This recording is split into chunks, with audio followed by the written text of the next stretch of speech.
Und das ist so schön, weil gerade diese Souveränität, von der du sprichst, ist genau die neue Zeitqualität aus Sicht des Human Design. Es Ja. geht um dich. Es geht darum, dass alles in dir ist. Alles.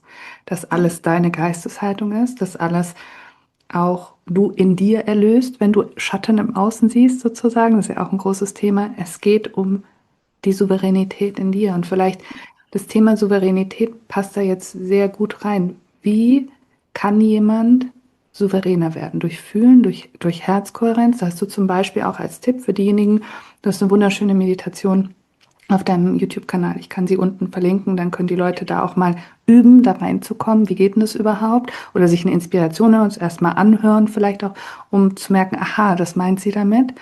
Und wie werden wir jetzt souverän? Weil aus meiner Perspektive ist es so, ich sage so ungern das Wort wir müssen, aber wir müssen es jetzt sein, weil jetzt kommt so viel Information. Die KI wird so gut werden, wir können nichts mehr unterscheiden. Wir müssen jetzt diese Souveränität, dieses, was ist kohärent mit mir, was ist in Resonanz mit mir, müssen wir irgendwie erfassen können, ein Stück weit. Was kann man noch tun? Also vor allem Veränderungen steht eine Entscheidung. Und das ist die Entscheidung zu treffen, souverän zu sein und sich dann zu fragen, ähnlich wie mit der Liebe, handele ich wie jemand, der souverän ist? Ähnliche Frage, vielleicht noch mal ein bisschen simpler.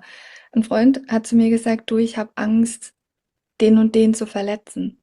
Und dann sage ich, dann entscheide dich, es nicht zu tun und sei die Version, die den und den nicht verletzt. So einfach. Also entscheide dich, souverän zu sein und handele wie jemand, der souverän ist.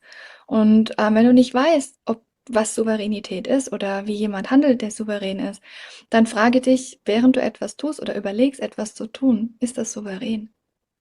Und wenn die Antwort ja ist, und dann mach, fühl, Mhm. fühl dich souverän. Und Souveränität heißt nicht hart sein. Souveränität kann auch Liebe in Liebe sein. Souveränität heißt einfach nur in Einklang sein mit sich, mit seiner Energie und seinen inneren Werten und zu stehen mit seinen inneren Werten, seinem Herzen, seiner Liebe, seiner inneren Klarheit, egal was passiert. Egal, wenn jemand von außen sagt, ja, aber ich glaube das nicht und du sollst es auch nicht so sehen. Zu sagen, du, das darfst du machen, ich mache das, wie ich das möchte. Mhm. Und das sind souveräne Schritte. Und jemand, der souverän ist, muss auch nicht rausgehen und retten. Jemand, der souverän ist, muss auch nicht den Nachbarn, den Ehemann, das Kind, sag ich mal, auf seine Seite ziehen oder sagen, du musst das glauben, kannst du nicht sehen, was ich sehe. Jemand, der souverän ist, sieht auch die Souveränität in anderen und muss die Welt nicht mehr verändern. Jemand, der Mhm. souverän ist, weiß, erschaffe alles und ich muss nicht im Außen irgendwas anders machen. Ich muss es Mhm. im Inneren anders machen. Das sind alles Dinge, wo wir lernen. Und ich muss nicht von jetzt auf gleich souverän sein, aber ich kann anfangen, souveräner und souveräner und souveräner zu werden. Und da steht die Kraft der Entscheidung. Möchte ich das sein? Und wie kann ich das werden, was ich sein möchte? Das ist genauso, es ist so simpel eigentlich. Als Kind, ich wollte schon immer mal Tierärztin werden. Wie kommt man dahin? Mach dein Abi, geh studieren, werd Tierärztin und nicht Zeitung lesen. Das Ja. ist jetzt ein blödes Beispiel, aber es ist im Grunde so. Es ist mit allem so, was wir werden wollen, was wir sein möchten. Wir müssen anfangen, die Schritte zu tun. Mhm. Und es passiert halt nicht, dass ein E.T. kommt und sagt, oder eine Fee kommt, die sagt, die Natalie ist jetzt souverän. Bitte. Das muss passieren aus der Handlung heraus, aus dem Sein heraus. Und Sein ist was, das kann kein anderer. Sein hat was auch mit Self zu tun. Sein, ich, Mhm. Mhm. nicht, nicht jemand anderes, ja. Auch noch eine Sache, die mich auch interessieren würde, Nathalie, bestimmt auch andere. Mhm. Ich fühle auch, dass im September, August, September nochmal ein weiterer Shift passiert, eine weitere tiefe Gratwanderung stattfindet. Ich kann jetzt im Moment noch nicht sagen, wo es hingeht, weil viele andere Schritte davor getan werden müssen, damit gesehen wird, in welche Timeline wir gehen. So ungefähr, man hat eine riesige Karte und man weiß, ich möchte nach Berlin, aber dann gibt es so viele Wege nach Berlin, oder? Mhm. Und Mhm. je nachdem, welchen Weg wir gehen und wie wir gehen, welche Abwendungen wir nehmen, kann sein, dass wir mal kurz in Hamburg landen auf dem Weg nach Berlin. Ähm, Ja, was hast, da ist doch bestimmt auch noch mal irgendeine Konstellation Richtung Ende August, September, Äquinox, wo da auch noch mal einiges sich verändert, oder? ja, es ist generell unglaublich viel los. Also wir haben diese Langsamläufer, ich gucke mir nicht die schnellen Planeten an, weil die sind ganz kurz drüber, die kommen nicht mit einer Wucht, sondern die intensivieren sich immer mehr, Mhm. sie da sind. Und wir hatten Pluto in Tor 41, da ging es darum, Tor der Minderung. Das heißt, es gibt eine Vision. Das war Anfang des Jahres. Es gibt eine Vision, da gibt es einen Druck für eine Vision, für was Neues zu gehen.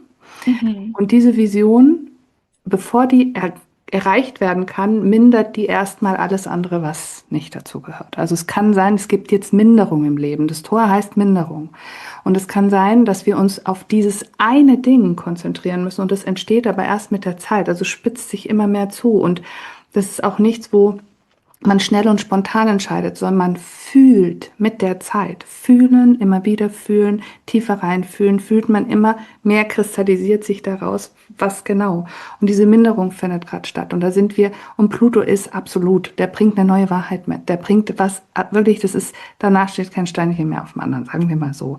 Und dann haben wir diesen Neptun, der diese Konzepte jetzt alle auflöst, die alten. Dann haben wir gleichzeitig ganz viel, was uns jetzt diesen Übergang bringt. Weißt du, dieser große Shift, der findet statt in 7 Jahren. Das ist einfach so lang und wir sind jetzt am Endpunkt angekommen. Das Ja. heißt, die Frequenz ist schon da. Ich habe so ein ganz tolles Beispiel gehört, das ist wie eine Klangschale. Die alte Klangschale war angeschwungen, die schwingt sich jetzt immer weiter aus. Die neue schwingt schon, aber noch leise und wird dann lauter sozusagen. Und dieser Übergang ist jetzt da und wir sind hier und sitzen da und sagen, oh mein Gott, nichts greift mehr von dem, was ich gelernt habe. Ja. Und was mache ich denn jetzt? Ich bin unsicher. Und jetzt, das Geschenk für mich ist da drin, du kannst nicht mehr nach außen gucken. Du kannst dir nicht mehr sagen, was sagt der Herr RTL oder der Herr Tageszeitung oder Frau Tageszeitung, wie auch immer man es nennen möchte. Was sag ich? Was fühle ich? Und das passiert jetzt gerade. Und deswegen sind die Konstellationen und die spielen einfach alle da so ein Zahnrädchen mit, dass wir da hinkommen an diesen Punkt und wir sind an der Spitze. Und das ist wahrscheinlich auch das, was du energetisch fühlst, weil das sind ja Planeten, die Neutrinos programmieren sozusagen und die es in unser Feld bringen. Und das ist einfach, das ist jetzt dran. Das ist gar nicht, wird das nicht konkret aufs Einsetzen, sondern das gesamte Spektrum ist einfach jetzt Ja. da. Wir müssen es jetzt tun.